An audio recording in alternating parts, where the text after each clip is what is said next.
Germany floods. 4 dead and dozens stranded after heavy rain. At least 4 people have died and many more are missing following severe floods in western Germany, police say. The worst of the flooding has been in the state of Rhineland-Palatinate, where around 50 people have been waiting on rooftops to be rescued. Dozens more are missing in the hilly Eifel region after several homes collapsed, broadcaster SWR reports. Much of the flooding was triggered when the Ahr River, which flows into the Rhine, burst its banks south of Bonn. There are many places where fire brigades and rescue workers have been deployed, a police spokesman told Reuters news agency.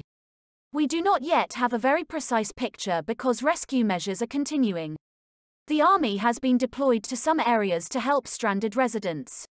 About 25 houses are in danger of collapsing near the town of Adenau in the Eifel region, where a state of emergency has been declared, according to SWR. It said some houses in the area had been completely cut off and could no longer be reached by boat. Meanwhile, 2 firefighters died on Wednesday in a region northeast of Bonn. One drowned, while the other reportedly collapsed following a rescue operation. Forecasts suggest more heavy rain is due in much of Germany on Thursday and Friday. Experts say that climate change is expected to increase the frequency of extreme weather events, but linking any single event to global warming is complicated. News taken from BBC. Please subscribe to my channel. Thanks for watching.